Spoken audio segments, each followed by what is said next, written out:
지금 가게에서 살고 있습니다. 겨울인데 보일러도 끊겨서 물을 데워가지고 씻어요. 인생 쓰네요. 아침마다 물을 끓입니다. 냄비에 끓여서 찬물이랑 섞어서 씻습니다. 퇴직금 1억 1천만 원 들고 감자탕집 차렸습니다. 2년 만에 전부 날렸습니다. 월세가 10개월째 밀렸습니다. 집주인이 나가라고 합니다. 매일 밤 소주 2병을 마십니다. 안 마시면 잠이 안 옵니다. 직장 다녔으면 지금쯤 2억은 있었습니다. 저는 빚만 남았습니다. 오늘 제 이야기 끝까지 들으시면 여러분은 절대 저처럼 무너지지 않을 겁니다. 구독과 좋아요, 당신의 노후를 지켜드립니다. 저는 올해 62입니다. 30년을 대기업에서 일했습니다. 생산관리 쪽이었어요. 공장에서 제품 나오는 거 확인하고 문제 생기면 해결하는 일이었습니다. 새벽 5시에 일어났습니다. 6시 반 버스 타고 출근해서 저녁 8시 넘어서 퇴근했어요. 주말에도 비상 연락 오면 나가야 했습니다. 30년을 그렇게 살았습니다. 아내는 10년 전에 먼저 갔습니다. 암이었어요. 발견했을 때는 이미 늦었습니다. 병원에서 석 달 버티다가 떠났어요. 아들이 하나 있습니다. 35이에요. 결혼해서 분가했습니다. 바빠서 자주 못 만나요. 명절에 한번 얼굴 보면 다행인 수준입니다. 혼자 삽니다. 경기도에 작은 아파트 한 채 있었습니다. 25평. 대출 거의 다 갚았어요. 퇴직금 받으면 완전히 내 집이 되는 거였습니다. 59세 되던 해였습니다. 회사에서 명예퇴직 신청을 받았습니다. 구조조정이었어요. 저도 대상이었습니다. 회사 분위기가 싸늘했어요. 명퇴 대상자들한테 좋은 자리 안 줬습니다. 회의에서 발언권도 없고 젊은 팀장들이 다 주도하고 있어도 없는 사람 취급이었어요. 30년을 바쳤는데 이렇게 끝나는구나. 아내가 살아 있었으면 상이라도 했을 텐데 혼자 결정해야 했습니다. 결국 명예퇴직을 선택했어요. 퇴직금이 1억 2천만 원 정도 나왔습니다. 30년 근속이니까 그 정도는 됐어요. 퇴직하고 나니 시간이 남았습니다. 아침에 눈이 떠져도 갈 곳이 없었어요. 거실에 앉아서 TV만 봤습니다. 뭘 봐도 재미가 없었어요. 집이 너무 조용했습니다. 아내 없이 혼자 사는 집, 밥도 혼자 먹고 TV도 혼자 보고 말할 사람이 없었어요. 외로웠습니다. 그때 강아지를 데려왔어요. 동네 유기견 보호소에서 입양했습니다. 작은 믹스견이었어요. 눈이 맑았습니다. 이름을 뭘로 지을까 고민하다가 아내 이름 첫 글자를 따서 지었어요. 이 녀석이 있으니까 좀 나았습니다. 아침에 산책도 시키고 밥도 챙겨주고 뭔가 할 일이 생긴 거였어요. 그러던 어느 날이었습니다. TV에서 창업 프로그램을 봤어요. 퇴직자들이 제2의 인생을 시작하는 내용이었습니다. 치킨집 차린 사람, 카페 차린 사람, 분식집 차린 사람. 다들 행복해 보였어요. 퇴직 후 최고의 선택이었습니다. 월 500은 벌어요. 왜 진작 안 했나 싶어요. 그런 말들이 귀에 꽂혔습니다. 나도 뭔가 해볼까? 그런 생각이 들었어요. 사실 젊었을 때부터 꿈이 있었습니다. 내 가게를 갖는 거요. 회사 다닐 때 점심시간에 자주 가던 감자탕집이 있었어요. 사장님이 저랑 나이가 비슷했습니다. 그분이 그러더라고요. 내 가게에서 내가 만든 음식 파는 거, 이게 진짜 행복이야. 그 말이 기억에 남았어요. 나도 언젠가 저렇게 살고 싶다. 퇴직하고 나니까 그 생각이 다시 났습니다. 지금 아니면 언제 해보겠어. 60 넘으면 더 힘들어. 마음이 굳어졌습니다. 근데 문제가 있었어요. 저는 요리를 할 줄 몰랐습니다. 30년 동안 공장에서 일했지 주방에서 일한 적이 없었거든요. 아내가 살아있을 때는 아내가 다 해줬고, 혼자 살면서는 그냥 사 먹거나 간단하게 해 먹었어요. 창업을 하려면 요리를 배워야 했습니다. 인터넷을 찾아봤어요. 감자탕 기술 전수해 주는 곳이 있더라고요. 경기도에 있는 감자탕집이었습니다. 사장님이 기술 전수를 해 주신다고 했어요. 비용은 500만 원. 연락을 했습니다. 제가 나이가 좀 있는데 배울 수 있을까요? 나이가 문제가 아니에요. 열심히 하실 마음만 있으면 됩니다. 그 말에 용기가 났어요. 다음 날 바로 찾아갔습니다. 사장님은 50대 중반이었어요. 저보다 조금 젊었습니다. 이 일을 20년 넘게 하셨다고 했어요. 우리 집 감자탕은 다릅니다. 뼈를 삶는 방법이 달라요. 그래서 손님들이 계속 오는 거예요. 자신감이 넘치는 분이었습니다. 그날부터 배우기 시작했습니다. 아침 6시에 가서 밤 10시까지 일했어요. 주방 청소부터 시작했습니다. 설거지하고 재료 손질하고 국물 끓이는 거 지켜보고 3개월을 그렇게 배웠습니다. 힘들었어요. 나이가 있으니까 체력이 안 따라줬습니다. 허리도 아프고 다리도 아프고. 근데 포기하고 싶지 않았어요. 이게 내 마지막 기회다. 여기서 포기하면 끝이다. 그렇게 생각하면서 버텼습니다. 3개월이 지나고 기술 전수가 끝났습니다. 사장님이 그러더라고요. 형, 이제 충분해요. 나가서 차려도 되겠어요. 맛은 보장합니다. 그 말에 자신감이 생겼어요. 이제 내 가게를 차릴 시간이었습니다. 시청 전 구독과 좋아요를 눌러주시면 여러분의 노후를 지키는 작은 행운이 될 수 있습니다. 가게를 구하러 다녔습니다. 처음에는 서울 쪽을 봤어요. 근데 권리금이 너무 비쌌습니다. 작은 가게도 5천만 원, 7천만 원 했어요. 제 예산으로는 무리였습니다.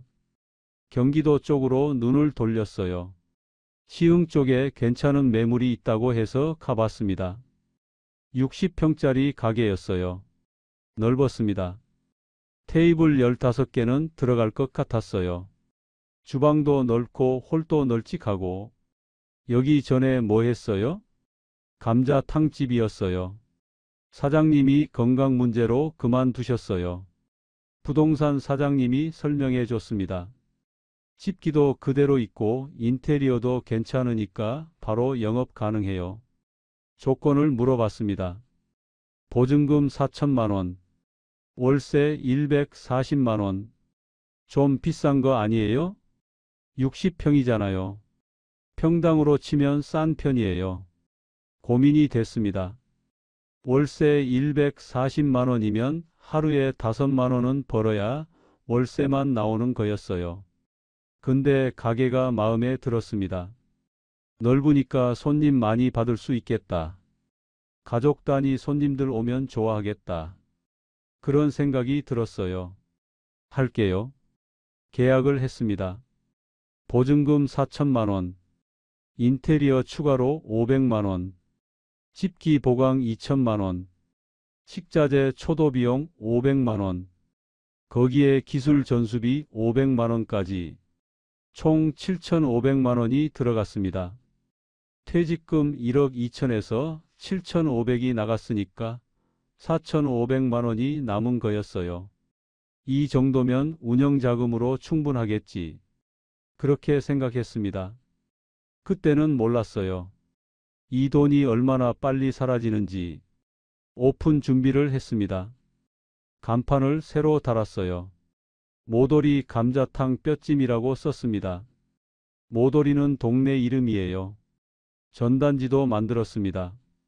동네 아파트 단지에 돌렸어요. 신규 오픈, 뼈 맛집, 푸짐한 양. 오픈 날짜를 잡았습니다. 그날 아침 가게 문을 열면서 가슴이 두근거렸어요. 드디어 내 가게다. 내 이름으로 된 가게. 30년 동안 꿈꿔왔던 거였습니다. 첫 손님이 왔어요. 동네 아주머니 두 분이었습니다. 여기 새로 열었어요? 감자탕 2인분 주세요. 네, 감사합니다. 목소리가 떨렸어요. 주방에 들어가서 감자탕을 끓였습니다. 사장님한테 배운 대로 정성껏 만들었어요. 내갔더니 아주머니들이 맛있게 드시더라고요. 국물이 진하네? 괜찮아요. 그 말 한마디에 눈물이 날 것 같았어요.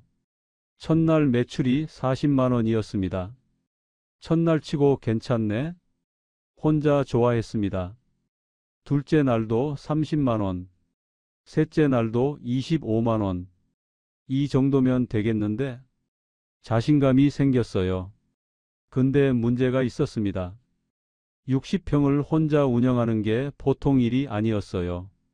손님이 오면 주문받고 주방에 들어가서 요리하고 다시 나와서 서빙하고 계산하고 배달 주문이 들어오면 또 배달 나가야 하고 정신이 없었습니다. 손님이 몇 테이블만 차도 감당이 안 됐어요. 사장님 물 좀 주세요. 여기 반찬 리필이요. 계산할게요. 여기저기서 부르는데 몸이 하나니까 못 따라가는 거예요. 한 번은 주방에서 감자탕 끓이고 있는데 손님이 계산하러 왔어요. 급하게 나갔다가 다시 들어왔더니 냄비가 넘치고 있었습니다. 아씨, 욕이 나왔어요. 직원을 써야 했습니다. 근데 돈이 문제였어요. 최저임금이 시간당 10,000원 가까이 되니까 하루 8시간만 써도 8만 원. 한 달이면 240만 원. 매출에서 식자재비 빼고 월세 빼고 관리비 빼면 남는 게 없었어요. 조금만 더 버텨보자. 매출이 오르면 그때 쓰지 뭐. 그렇게 생각하고 혼자 버텼습니다. 한 달이 지났습니다. 매출이 점점 떨어지기 시작했어요. 오픈 초반에는 호기심에 오시는 분들이 있었거든요. 근데 그 손님들이 다시 안 오기 시작한 거예요. 왜지? 맛이 없었나? 고민이 됐습니다. 배달 어플 리뷰를 봤어요. 별점 3개. 맛은 괜찮은데 서비스가 별로예요. 별점 2개. 주문하고 1시간 넘게 기다렸어요. 가슴이 철렁했습니다. 혼자 하니까 배달이 늦어질 수밖에 없었어요. 홀 손님 받으면서 배달까지 하려니까 물리적으로 불가능했습니다. 악순환이 시작됐습니다.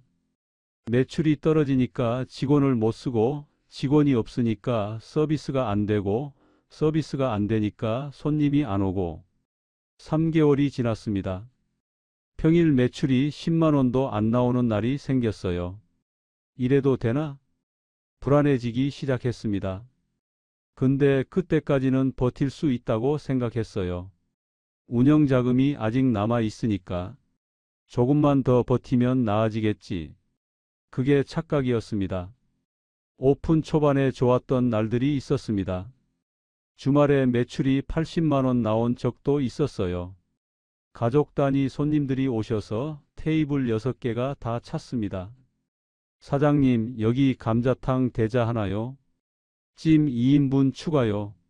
소주 2병이요. 정신없이 뛰어다녔어요. 힘들었는데 기분은 좋았습니다. 그날 밤 정산하면서 혼자 웃었어요. 이래서 장사하는 거구나. 가게 문 닫고 소주 한 잔 마시면서 생각했습니다. 아내가 살아 있었으면 같이 운영했을 텐데, 둘이 했으면 훨씬 수월했을 텐데, 문득 외로웠어요. 강아지가 다가와서 제 무릎에 머리를 올렸습니다. 이 녀석은 가게에 데리고 왔거든요. 주방 한쪽에 작은 공간을 만들어 줬어요. 그래, 너라도 있어서 다행이다. 강아지 머리를 쓰다듬었습니다. 그때가 제일 행복했던 때였어요. 근데 그런 날이 점점 줄어들었습니다. 주말에도 손님이 뜸해지기 시작했어요. 넉 달째 되니까 주말 매출도 30만 원을 겨우 넘겼습니다. 왜 이러지? 이유를 몰랐어요. 동네를 돌아다녀 봤습니다. 주변에 음식점이 얼마나 있나? 세어보니까 반경 500m 안에 감자탕집만 3개였어요. 다른 음식점까지 합치면 20개가 넘었습니다. 경쟁이 너무 심했어요. 그리고 제 가게는 위치가 안 좋았습니다. 큰 도로에서 좀 들어와야 하는 골목이었거든요. 지나가다 우연히 들르는 손님이 없었어요. 배달에 집중해야 했습니다. 배달 어플에 광고비를 넣었어요. 월 30만 원. 근데 효과가 없었습니다. 리뷰가 안 좋으니까 주문이 안 들어왔어요. 배달이 늦으면 별점이 깎이고 별점이 낮으면 주문이 안 오고 악순환이었습니다. 5달째 운영자금이 바닥나기 시작했습니다. 월세 140만 원, 관리비 110만 원, 식자재비 50만 원, 배달 어플 수수료 30만 원, 전기세, 가스비, 기타 비용. 매달 400만 원은 나가는데 매출은 300만 원도 안 됐어요. 매달 100만 원씩 까먹고 있었습니다. 이러다 큰일 나겠는데? 불안했습니다. 그때 생각했어야 했어요. 손절해야 했습니다. 지금 정리하면 보증금 4천만 원은 건질 수 있었어요. 손해가 3,500만 원 정도 확정되는 거였지만 더 큰 손해를 막을 수 있었습니다. 근데 못했어요. 이미 7,500만 원이 들어간 상태였거든요. 여기서 빠지면 그 돈을 다 날리는 거였습니다. 조금만 더 버텨보자. 언젠가 나아지겠지. 그렇게 생각하고 버텼습니다. 6달째 월세를 처음으로 못 냈습니다. 집주인한테 전화가 왔어요. 사장님, 이번 달 월세가 안 들어왔는데요. 아, 죄송합니다. 이번 달만 조금 늦게 넣어도 될까요? 얼마나요? 일주일만요. 일주일 안에 꼭 넣겠습니다. 알겠습니다. 근데 다음 달부터는 제때 넣어주세요. 전화를 끊고 한숨을 쉬었습니다. 일주일 안에 돈을 구해야 했어요. 아들한테 전화할까 생각했습니다.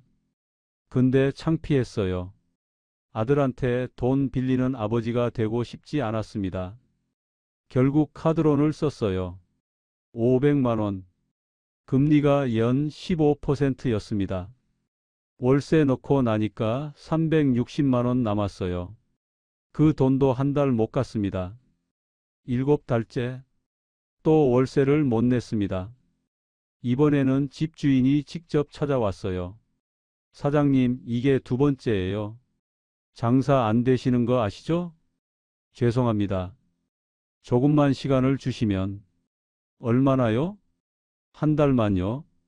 한 달 안에 정리하던 방법을 찾든 하겠습니다. 집주인이 한숨을 쉬었습니다. 사장님, 저도 사정이 있어요. 다음 달까지 안 들어오면 진짜 나가셔야 해요. 알겠습니다. 고개를 숙였습니다. 그날 밤 소주를 마셨어요. 혼자 가게에 앉아서 한 병 마시고 또 한 병 마시고 내가 뭘 잘못한 거지. 눈물이 났습니다. 강아지가 다가와서 제 손을 핥았어요. 미안해. 너까지 고생시켜서 미안해. 그때부터 매일 밤 소주를 마시기 시작했습니다. 안 마시면 잠이 안 왔어요. 머릿속에 온갖 생각이 돌아가니까. 월세 생각, 빚 생각, 미래 생각. 술을 마셔야 그런 생각이 멈췄습니다. 2병씩 마셨어요. 매일. 알코올 중독이 되는 건가? 그런 생각도 했습니다. 근데 멈출 수가 없었어요. 하지만 이건 시작에 불과했습니다. 8달째. 월세가 5달째 밀렸습니다. 집주인이 또 찾아왔어요. 이번에는 표정이 완전히 달랐습니다. 사장님, 이제 진짜 안 됩니다. 나가 주셔야 해요. 조금만 더요. 제발요. 조금만 더 시간을 주시면 무릎을 꿇었습니다. 60 넘은 나이에 무릎을 꿇었어요. 창피한 것도 몰랐습니다. 그냥 살고 싶었어요. 사장님, 일어나세요. 이러시면 안 되죠. 집주인이 당황한 표정을 지었습니다. 제가 진짜 열심히 하겠습니다. 한 번만 더 기회를 주세요. 제발요. 집주인이 한참을 가만히 있었습니다. 한 달만 더 드릴게요. 그때까지 안 되면 진짜 나가셔야 해요. 저도 어쩔 수 없어요. 감사합니다. 감사합니다. 머리를 조아렸습니다. 집주인이 나간 뒤에 한참을 바닥에 앉아 있었습니다. 이게 뭐 하는 짓인가? 자괴감이 밀려왔어요. 그날 밤 소주를 3병 마셨습니다. 9달째 관리비도 밀리기 시작했습니다. 관리비가 한 달에 110만 원이었어요. 60평이니까 그 정도 나왔습니다. 2달을 밀렸습니다. 220만 원. 관리사무소에서 독촉장이 날아왔어요. 12월 15일까지 미납 관리비를 납부하지 않으시면 단수 조치가 들어갑니다. 단수. 전기 끊기고 물 끊기면 장사를 못하는 거였습니다. 어떻게든 돈을 구해야 했어요. 또 카드론을 썼습니다. 이번에는 300만 원. 관리비 일부 내고 나머지는 식자재비로 썼어요. 이제 카드 빚이 800만 원이 됐습니다. 10달째. 겨울이 왔습니다. 그해 겨울은 유난히 추웠어요. 영하 15도까지 떨어지는 날도 있었습니다. 어느 날 아침이었어요. 가게에서 자고 일어났는데 숨이 하얗게 나왔습니다. 뭐야? 보일러를 틀었는데 안 돌아갔어요. 기사를 불렀습니다. 보일러가 완전히 나갔네요. 교체하셔야 해요. 교체 비용이 얼마예요? 이 정도 평수면 300만 원 정도요. 300만 원. 없었습니다. 그 돈이. 일단 고칠 수 있는 데까지만 고쳐주세요. 고쳐봤자 또 나갈 거예요. 부품이 다 사갔어요. 결국 고치지 못했습니다. 그날부터 보일러 없이 살았어요. 밤에는 옷을 겹겹이 입고 잤습니다. 강아지를 안고 자면 좀 따뜻했어요. 아침에 씻어야 하는데 뜨거운 물이 안 나왔습니다. 주방에 있는 냄비에 물을 끓였어요. 끓인 물이랑 찬물이랑 섞어서 대야에 담아서 씻었습니다. 확정해서 살았습니다. 진짜 확정이요. 영상에서 보던 그런 상황이 제 상황이 된 거예요. 가게 한쪽 구석에 이불을 깔아놓고 거기서 잤습니다. 집은요? 집은 아직 있었어요. 경기도의 아파트. 근데 거기 가려면 왕복 2시간이 걸렸습니다. 가스비도 아까웠고 가게를 비워놓기도 불안했고 그냥 가게에서 사는 게 나았어요. 강아지도 목욕을 못 시켰습니다. 한 달 넘게 못 시켰어요. 물이 차가우니까 식히기가 힘들었습니다. 강아지가 냄새가 났어요. 근데 어쩔 수 없었습니다. 미안해. 조금만 참아. 강아지가 저를 올려다 봤어요. 원망하는 것 같지는 않았습니다. 그냥 슬픈 눈이었어요. 그 눈을 보면 더 마음이 아팠습니다. 매출은 바닥이었습니다. 평일에는 아예 손님이 없는 날도 있었어요. 하루 종일 앉아서 손님을 기다렸는데 한 명도 안 오는 거예요. 평균 매출이 6, 7만 원 정도였습니다. 60평 가게에서 하루에 6만 원. 한 달이면 180만 원. 월세가 140만 원인데요. 월세도 못 내는 수준이었습니다. 집주인이 또 왔어요. 사장님, 이제 10달째예요. 더 이상은 진짜 안 됩니다. 알아요. 알아요. 근데 지금 나가면 갈 데가 없어요. 그건 사장님 사정이고 저도 대출이 있어요. 월세가 안 들어오면 저도 힘들어요. 할 말이 없었습니다. 조금만요. 조금만 더요. 또 무릎을 꿇었습니다. 집주인이 한숨을 쉬었어요. 사장님, 이러시면 저도 곤란해요. 한 달만 더 드릴게요. 진짜 마지막이에요. 감사합니다. 감사합니다. 집주인이 나가고 나서 한참을 울었습니다. 11달째. 이제 월세가 10달째 밀린 상태였습니다. 1,400만 원. 관리비도 2달치 270만 원. 합치면 1,670만 원. 카드 빚 800만 원까지 더하면 2,470만 원. 빚이 2,500만 원 가까이 된 거예요. 어떻게 해야 할지 몰랐습니다. 아들한테 전화해야 하나? 근데 뭐라고 말해? 아버지가 사업 망해서 빚이 2,500만 원이다. 차마 말할 수 없었어요. 그때 유튜브에서 어떤 프로그램을 봤습니다. 망해가는 가게를 살려주는 프로그램이었어요. 전문가가 와서 컨설팅해주고 리뉴얼해주고 나도 저기 나가면 살 수 있을까? 반쯤 장난으로 제보를 넣었습니다. 솔직하게 썼어요. 월세 10달 밀렸고 보일러 고장났고 혼자 운영하고 매일 소주 2병씩 마신다고. 며칠 뒤에 연락이 왔어요. 제보 확인했습니다. 촬영 가능하신가요? 네. 진짜요? 네. 일정 조율해서 찾아뵐게요. 가슴이 뛰었습니다. 이게 마지막 기회다. 이거 아니면 진짜 끝이다. 촬영 날이 됐습니다. PD님이 오셨어요.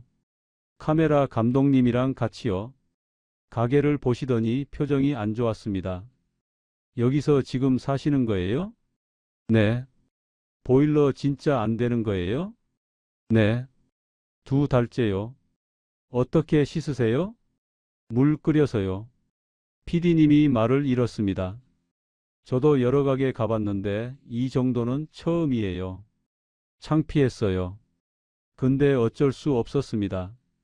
촬영이 시작됐습니다. 제 이야기를 했어요. 30년 직장 생활, 아내 먼저 보낸 것, 퇴직하고 꿈을 찾아 창업한 것, 그리고 망해가는 과정. 말하다가 울었습니다. 저도 이렇게 되고 싶지 않았어요. 열심히 하고 싶었어요.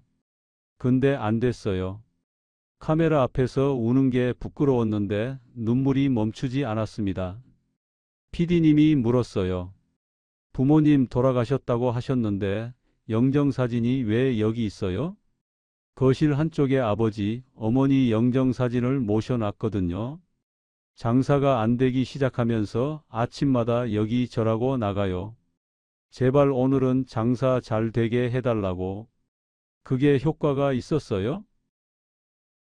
없었어요. PD님이 아무 말 안 하셨습니다. 음식 맛을 봤습니다. 저는 자신 있었어요. 맛은 보장된다고 했으니까. 3개월 배운 곳에서. 근데 문제가 있었습니다. 그날따라 긴장해서 실수를 한 거예요.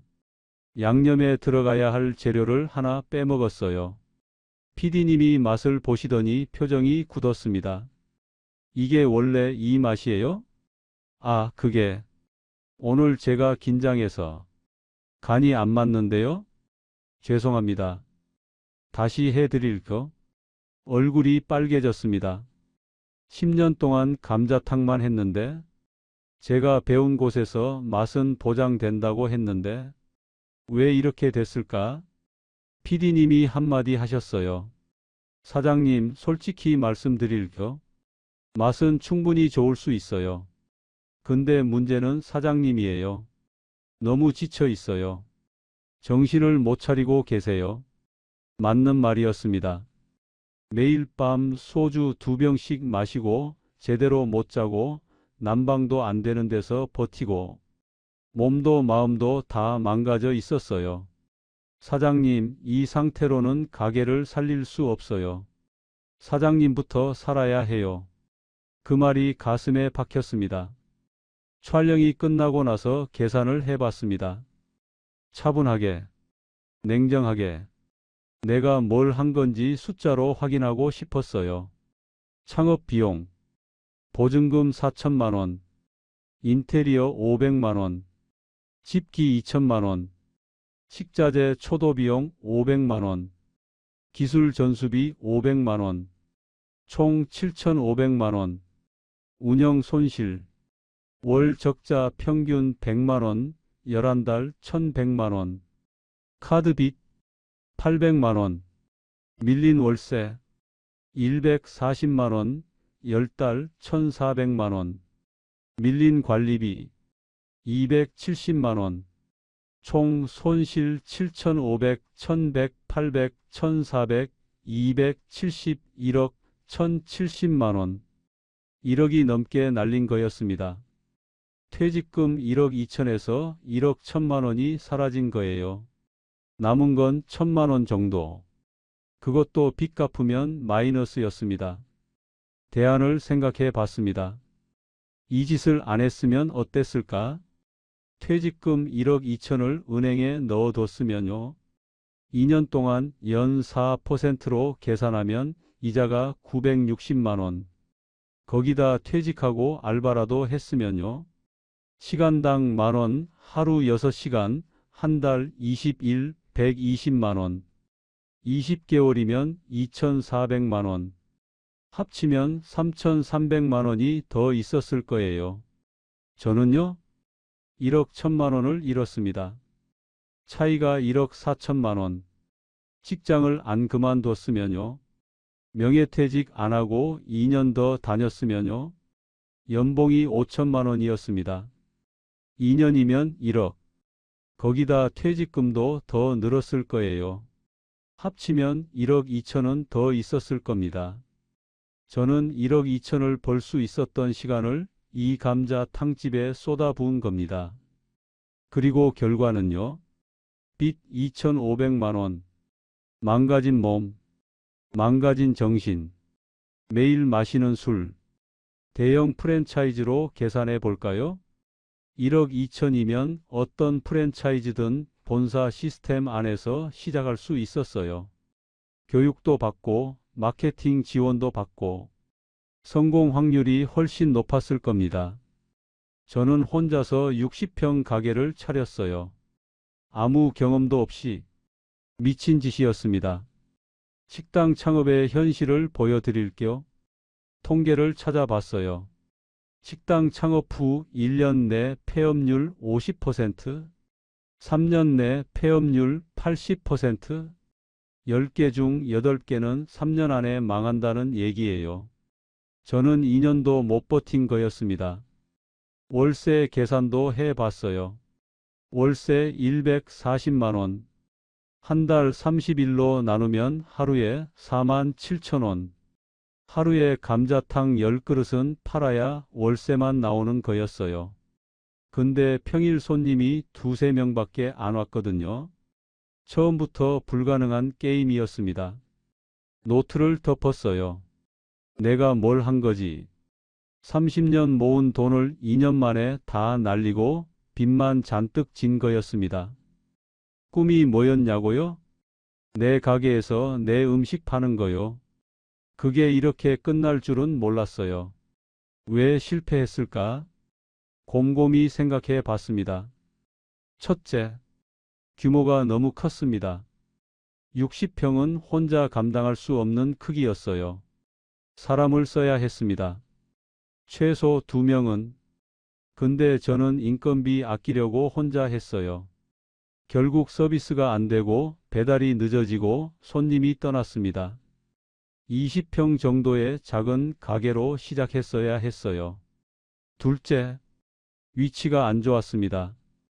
골목 안쪽에 있어서 유동인구가 없었어요. 지나가다 우연히 들르는 손님이 없었습니다. 배달에만 의존해야 했는데 혼자서는 배달도 제대로 못했어요. 셋째, 운영자금이 부족했습니다. 7,500 들여서 창업하고 4,500 남았는데 이게 너무 적었어요. 최소 1년치 운영자금은 있어야 했습니다. 월 400씩 나간다고 치면 4,800. 저는 4,500으로 버티려 한 거예요. 당연히 안 됐죠. 넷째, 사람을 안 썼습니다. 돈이 아까워서 혼자 했어요. 근데 그게 악순환을 만들었습니다. 혼자 하니까 서비스가 안 되고, 서비스가 안 되니까 손님이 안 오고, 손님이 안 오니까 매출이 안 되고, 매출이 안 되니까 사람을 못 쓰고, 처음부터 한 명이라도 쓰고 시작했어야 했어요. 배달이라도 맡기든가, 주방이라도 맡기든가. 다섯째, 마케팅을 몰랐습니다. 음식만 맛있으면 된다고 생각했어요. 근데 아니었습니다. 요즘은 마케팅이에요. 인스타그램, 블로그, 배달 어플, 리뷰 관리. 저는 그런 거 하나도 몰랐어요. 전단지 돌리는 게 마케팅의 전부인 줄 알았습니다. 여섯째, 손절 타이밍을 놓쳤습니다. 3개월 만에 적자가 시작됐을 때 정리했어야 했어요. 그때 나왔으면 손해가 2천만 원 정도였을 겁니다. 근데 버텼어요. 조금만 더 하면서 결국 1억을 잃었습니다. 매몰 비용의 오류. 이미 들어간 돈이 아까워서 계속 돈을 넣는 거. 그게 저였습니다. 일곱째, 술에 의존했습니다. 스트레스를 술로 풀었어요. 매일 밤 소주 2병. 몸도 망가지고 정신도 망가졌습니다. 술에 취해서 다음날 일어나기도 힘들었어요. 그러니까 장사가 될 리가 없었죠. 여덟째, 가족이 없었습니다. 아내가 있었으면 달랐을 거예요. 둘이 운영했으면 가능했을 겁니다. 한 명은 주방, 한 명은 홀. 아들한테 도움을 요청했어야 했는데 창피해서 못했어요. 혼자 끙끙 앓았습니다. 아홉째, 현실을 몰랐습니다. TV에서 본 창업은 다 성공 스토리였어요. 월 500 벌어요. 왜 진작 안 했나 싶어요. 실패 스토리는 안 보여줬습니다. 통계를 알았으면 시작도 안 했을 거예요. 10개 중 8개가 망한다는 거. 열째, 나이를 고려 안 했습니다. 예순에 창업하는 건 리스크가 너무 커요. 실패하면 다시 일어설 시간이 없습니다. 젊은 사람은 실패해도 또 도전할 수 있어요. 저는요, 62이에요. 다시 시작할 시간이 없습니다. 핵심은 세 가지입니다. 하나, 규모는 작게, 운영 자금은 넉넉하게. 둘, 혼자 하지 말고 사람을 쓰세요. 셋, 3개월 안에 안 되면 손절하세요. 이 세 가지만 지켰어도 이 지경은 안 됐을 겁니다. 지금 저는 어떻게 됐냐고요? 가게는 결국 정리했습니다. 촬영 이후에 많은 분들이 도와주셨어요. 관리비도 내주시고 응원도 해주시고. 근데 가게를 살리지는 못했습니다. 구조적으로 불가능했어요. 60평을 혼자 운영하는 건 보증금 4천만 원 중 일부를 밀린 월세로 충당하고 나머지는 집주인한테 드렸습니다. 빚은 아직 남아 있어요. 카드 빚 800만 원, 지인한테 빌린 돈 500만 원, 1,300만 원. 지금은 경기도 아파트에서 삽니다. 그 집이라도 있어서 다행이에요. 강아지랑 둘이 살아요. 이 녀석이 있어서 버틸 수 있었습니다. 아침에 산책시키고 밥 챙겨주고 그게 하루 일과의 전부예요. 술은 끊었습니다. 병원 가서 상담받았어요. 알코올 의존 초기라고 했습니다. 더 늦었으면 진짜 큰일 날 뻔했어요. 아들한테 다 말했습니다. 솔직하게요. 창업해서 망했다고, 빚이 있다고. 아들이 뭐라고 했는지 아세요? 아버지, 왜 진작 말 안 하셨어요? 도와드릴 수 있었는데. 그 말에 눈물이 났습니다. 아들이 빚 일부를 갚아줬어요. 500만 원. 천천히 갚으세요. 급하게 안 갚아도 돼요. 창피했는데 고마웠습니다. 지금은 뭘 하냐고요? 아무것도 안 합니다. 투자 같은 거 안 해요. 창업? 절대 안 해요. 남은 돈은 은행에 넣어뒀습니다. 이자 적어도 상관없어요. 안 잃으면 되니까요. 가끔 구청에서 하는 노인 일자리 사업에 지원해 봅니다. 공원 청소, 교통 안전 봉사 그런 거요. 시간당 10,000원도 안 되지만 그래도 나가서 움직이니까 좋아요. 집에만 있으면 우울해지거든요. 여러분께 드리고 싶은 말씀이 있습니다. 제 얘기가 남 얘기 같으신가요? 아닐 수 있어요. 저도 그랬거든요. TV에서 창업 실패 얘기 나오면요. 에이, 저 사람은 준비를 안 해서 그래. 나는 다르지. 그렇게 생각했어요. 근데 막상 제가 그렇게 됐습니다. 하나, 식당 창업은 지옥입니다. 맛있는 음식만으로는 안 돼요. 위치, 마케팅, 서비스, 인력 관리, 비용 관리 다 해야 해요. 혼자서는 불가능합니다. 둘, 규모는 무조건 작게 시작하세요. 20평 이하로요.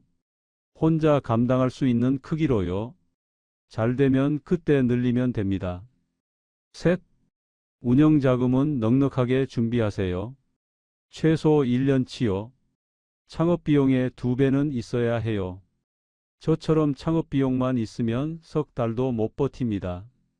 넷, 3개월 안에 안 되면 손절하세요. 미련 버리세요. 조금만 더가 지옥으로 가는 길이에요. 다섯, 우리 나이에 창업은 위험합니다. 실패하면 다시 일어설 시간이 없어요. 젊은 사람들이랑 다릅니다. 안전하게 사세요. 여러분께 정답을 알려드리겠습니다. 식당 창업 정말 하고 싶으세요? 그러면 이 5가지를 물어보세요. 첫째, 20평 이하로 시작하나요? 둘째, 1년치 운영 자금이 있나요? 셋째, 같이 일할 가족이나 직원이 있나요? 넷째, 3개월 안에 안 되면 손절할 각오가 있나요? 다섯째, 실패해도 먹고 살 돈이 따로 있나요? 5개 다 예면하세요. 하나라도 아니오면 하지 마세요. 저는 5개 다 아니오였습니다. 60평이었어요. 운영자금 4개월치밖에 없었어요. 혼자였어요. 손절 못했어요. 퇴직금 전부를 넣었어요. 5개 다 아니오. 근데 했습니다. 결과는 1억 날리고 빚 1,000만 원. 여러분은 저처럼 되지 마세요. 그냥 알바하세요. 시간당 10,000원이라도 괜찮아요. 적게 벌어도 안 잃으니까요. 창업은 젊은 사람들한테 맡기세요. 우리는 지킬 나이입니다. 벌 나이가 아니에요. 그게 정답입니다. 오늘 이야기가 마음에 조금이라도 와닿으셨다면 구독과 좋아요로 응원해 주세요. 여러분께서 눌러주시는 응원 하나하나는 단순히 숫자가 아닙니다. 또 다른 누군가가 저처럼 무너지지 않도록 지켜주는 힘이 됩니다. 이 영상이 한 분이라도 더 보시면요. 한 분이라도 더 조심하시면요. 저는 그걸로 충분해요. 제 실패가 의미가 있어지는 거니까요. 다음에도 소중한 이야기로 찾아뵙겠습니다. 건강하세요. 후회 없는 노후 보내세요. 감사합니다.